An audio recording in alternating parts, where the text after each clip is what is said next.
الحمد لله رب العالمين والعاقبة للمتقين ولا عدوان إلا على الظالمين وأشهد أن لا إله إلا الله ولي الصالحين وأشهد أن محمدا عبده ورسوله أما بعد أيها الأحبة خطبة إن ما أنت وحكوا سابسنتهاي مداخل الشيطان شيطانكو ميلها قفك وكسوقله ومجد إنه مركي قفك للجيم باكور عي iyo sida uu ugu dhacay iyo qaabkaasi waa baab kala weey laakiin qaabkan wadna waxa weeye meelaha uu qofka ka fasahaadiyo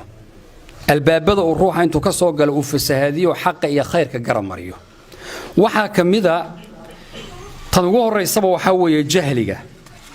yaani qofka haduu yahay jaahil oo uusan aqoon diinta islaamka u lahayn wax ka weyn meel ka weyn oo ka soo galo shaytaanku ma jiro waxaa la yiraahdaa culimadu yiraahdeen waa meesha uu ka bilowdo waana meesha uu ku dhamaado jahligu sababtuna waxay tahay qofka jaahil haduu yahay garan maayo meelaha shaytaanku ka soo galayo haduu garan lahaana uu iska celi uu meelahaas iska awdi lahaa uu iska xidhi lahaa qofka jaahil haduu yahay khayrka iyo sharka ma kala garan karo sunnada iyo bidcada ma kala garan karo isagoo wax fiican sameey isle ayuu waxun yu sameeynaya isagoo sunno guda isle yu bidca ku dhacaya طيب ولذلك ابو الله سبحانه وتعالى وحو يقول قل هل ننبئكم بالاخسرين اعمالا ما يدين شيغنا ددك اعمالهان ugu liita oo dadka ugu liita waa ku oo sacyigoodi iyo amalkoodi adduunkuna aakhira waayaya wax badan bay adduunka soo sameyn jireen waa ku u maleynaya inay wax fiican sameynayaan laakiin wax fiican ma sameeyeen حجر جاهلين بأهاين مين الجرنين وحي سمينيا جاهلك وحال هذا قفك وإندترا قلبي سنة وضبولا شيطان كان مركاسه وحكر ذا شبهات يا شهوات وحا نفط جعش هاي يا وحا أي هوذو أي جعش هاي أنت يا وحا فرج وجعلها أي مركز دنب كر ذا وحونا كم من نقضاء حزبك يا جروبك شيطانك وسكيله يهو الروح مركز دنب كبيرة عجب وحا وحيابها لا يابو nin sheekh oo looran jiray Khaliil ibn Ahmed al-Farahidi baa wuxuu yiri oo luqawi ahaa baa wuxuu yiri waxa la yaab leh dadka afar bay u qaybsamaan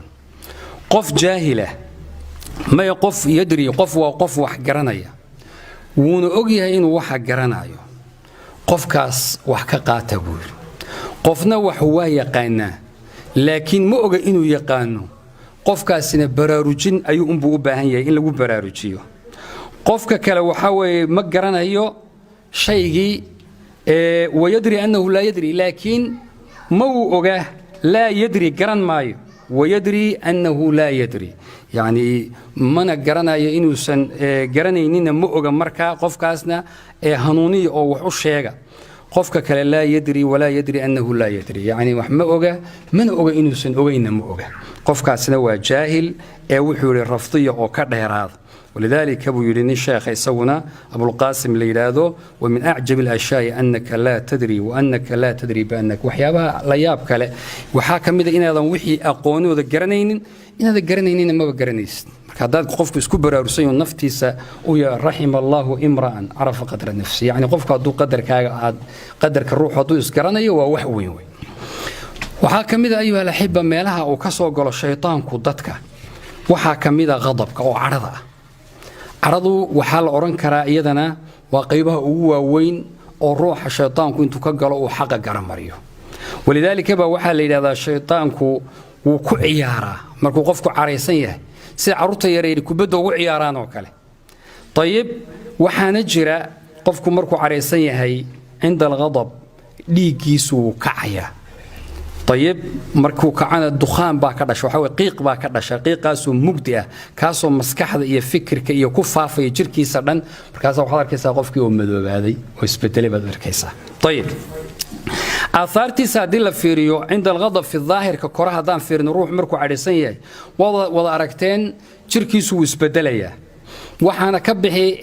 qaabkii inficaalaadka waxa la yiraahdaa xarakadiisa iyo ma kantarooli karo iyo ficilkiisa toona haddii aad fiiriso lisaankiisa oo carabkiisa ana waxa ka soo bixi shatmiga iyo cayda iyo aflagaadada iyo wada aragteen oo qof caaqil uusan arki kareynin haddii uu qofkii ka cararo xitaa uu careysnaa wada aragteen isaga isku noqonayo inuu isagu istilo oo dhulka garaaco oo dhamanada iska garaaco oo xitaa xoolaha iyo qaar baa dadka ku dhaqaaqaya marka qaar baa isqaniinaya wada aragteen ويسكو دغايا يجي markay wax kale أثرkiisa iyo raadka qalbiga uu ku sameynayana waxa weeye qofku haduu careysan yahay inuu xiqd iyo xasad ruuxa kale uu galo rasuulku sallallahu alayhi wasallam markuu nin u yimid ee dardaaran wuxuu ku yiri la taqdab ha caroon ninkiiba marka wuxuu yiri kalimadii baan dib u fiiriyeeyo waxaan arkay caraduba inay tahayba dhammaan sharta oo dhan meesha jamcisa inay iyadu tahay maxaa lagu daweeyaa intuu qofku careysan yahay rasuulka dawooyin oo tagay sallallahu alayhi wa alihi wasallam hadaan wax ka ishaarno waxa kamida qofku marka careysan tahay a'uudu billahi minash shaytaanir rajiim rasuulku nin careysan baarka wuxuu yiri waxaan garanayaa kelimad haduu dhihi lahaa carada dhan ay ka tagi lahayd markaas waa maxay wuxuu yiri ahaad tiraahdaa a'uudu billahi minash shaytaanir rajiim maynan wallahi baad aragtaabu dadku xitaa wada aragtay marka xitaa ma joogo rasuulku sallallahu alayhi wasallam buu hadana qaabka ugu jawaabaya tayib waxa kamid oo kale waxyaabaha lagu daweeyo inuu qofku xusuusto carada markuu careysan yahay dawadeeda ajirka ilaahay agtiisa uu kuleeyahay والكاظمين الغيظ والعافين عن الناس والله يحب المحسنين يعني هدو قفكو قرسن كراي waxa kamida inuu iska aamuso oo markay haday cara ay jirto ruux afkiisa qabil haduu wax ka soo baxo wax baa ka soo baxay waxa kamida hadaa taagan tahay inaad fariisato waxa kamida inaad ka fikirto bal qofka careysan muuqaalkiisa foolxumada argiisu isu beddelay iyo soo qofku noqonayo inaad fiiriso طيب dadka culimadu waxay dhahan qaar haday arki lahaayeen markay careysan yihiin muuqaalkooda waligood ma caroodeen iska ilaalin lahaayeen xajir foolxumadooda ayay isla yaabi lahaayeen iyo inuu xusuusto ruuxu safxiga iyo ka jeedsiga iyo inuu qofka cafiyo faa'iidada iyaduna ay leedahay inuu ruuxu ka fikiro طيب waxa kamida madaakhishii meesha shaytaanku qofka ka galo jaceylka adduunyada oo shaytaanku uu ku dhaarto yiri walla waan u qurxinayaa adduunka inta u qurxiyo baan kulligoodna wada baayaan maaragtay baadiyeyn doona إلهنا سبحانه وتعالى ووركيدي مركي لا سو خلاصيه ليدي وما الحياه الدنيا الا متاع الغرور وان كذا وحير مالمو لو سي موده ويان رسولكنا مر بدن و tilmaamay oo neef bakhtiye intuu ku soo arkay suuqa oo waliba dhagaha iyo googo'an baa wuxuu leeyahay oo bakhtina kan ka waran markaas la yiri ya rasuul iska dhaafday bakhti tahay xitaa haday noo sheetani qofna ma qaateen adduunyada ka sii liidata buu midda aad u jeedaa mar kalena wuxuu leeyahay janaahu bacuuda markuu miisaalinay law kaanat ad-dunya hadii adduunkuba u dhigmi laha ta'dilu inda Allah janaaha bacuuda yani kaneecada garabkeeda oo kala ama lugteeda u dhigmi lahayd gaalada waxba lagama siiyeen laakiin adduunka inta waxba u dhigmin waxba ilaahay agtiisa aan ka ahayn marka gaaliyo muslim qofkii ilaahay siinayo wax weyn agtiisa kama طيب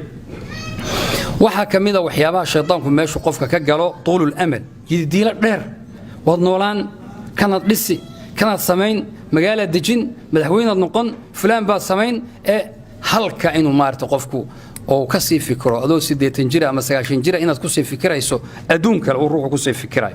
marka taasina waa meelaha uu ka soo galay la yazaalu qalbul kabiir rasuulka sallallahu alayhi wasallam u fiirso waa xaqiiqo qofka weyn qalbigiisu kama zuula inuu dhalinyaro ka yahay laba arrimood ruuxa weyn dhalinyaro wali ka yahay hubbu dunya wa tulul amal adduunka jaceylkiisa iyo yeedilada dheer labadaba waxaan ku faraxnaa inna la nafrahu bil ayaam naqdaha maalmahan in dhaafaya iska socdana waan ku faraxnaa bishii way dhadhowdahay mushaarkaad qaadan doontaa bishii way dhadhowdahay kanaad aadi doontaa bishii way dhadhowdahay fasaxbaad aadi doontaa bishii yani wasi socota waad ku faraxsan tahay maalinba maalin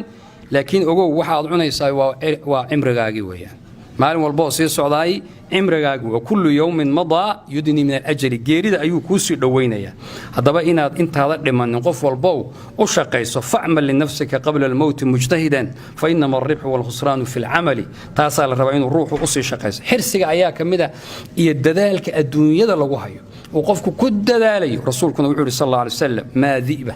ذئبان جائعان أرسلا في غنم بأفسد لها من حرص المرء على المال والشرف لدينه يعني سيدا أي أفس هذيان لبا ورابه درواقي دادكو قرانيان أما وير كبالك اللي ورنجر أرقا قلي جري مركي لبا وير أما لو دروا أرقا أي قلان سيدا أفس هذين يعني سيدا أدليان يعني وحا كقدران سيدا أي قفك الدين تيسا أي أدليسو إلالين وإلالين هي حولها iyo maartay sharaftiisa waxyaabaha uu ilaalinay boqoligii ayaa kamid isaguna madaakhisha uu ka soo galayo in qofku bakhayl uu yahay oo meelihi khayrka uu wax ku bixin lahaa uu ka celiyo maartay adduunyo jaceylka iyo boqoligaas marka dambe uu ku xambaaro faqri uu naftiisa u sheegay dad waxan bixiso faqiir baad noqonaysa طيب waxaa ka mid ah kibri inuu qofku mutakabbir u yahay oo kale waxyaabaha qofka fasahaadiya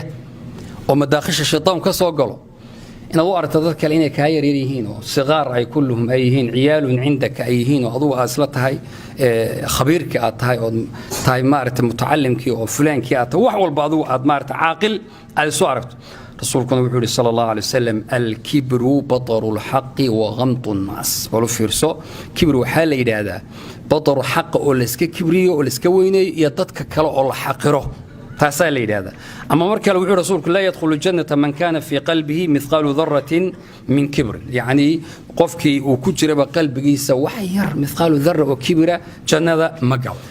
أيها المصلون صلوا وسلموا على من أمرتم بالصلاة والسلام إن الله وملائكته يصلون على النبي يا أيها الذين آمنوا صلوا عليه وسلموا تسليما اللهم أعز الإسلام والمسلمين وأذل الشرك والمشركين ودمر أعداءك أعداء الدين يا رب العالمين ربنا آتنا في الدنيا حسنة وفي الآخرة حسنة وقنا عذاب النار اللهم أرنا الحق حقا وارزقنا اتباعه وأرنا الباطل باطلا وارزقنا اجتنابه يا رب العالمين اللهم إنا نسألك الهدى والتقى والعفاف والغنى اللهم اغننا بحلالك عن حرامك وبطاعتك عن معصيتك وبفضلك عن من سواك اللهم اقسم لنا من خشيتك ما تحول به بيننا وبين معصيتك ومن طاعتك ما تبلغنا به جنتك ومن اليقين ما تهون به علينا مصائب الدنيا ومتعنا بأسماعنا وأبصارنا وقوتنا ما أحييتنا واجعله الوارث منا واجعل ثارنا على من ظلمنا وانصرنا على من عادانا ولا تجعل مصيبتنا في ديننا ولا تجعل الدنيا أكبر همنا ولا مبلغ علمنا ولا تسلط علينا بذنوبنا من لا يخافك فينا ولا يرحمنا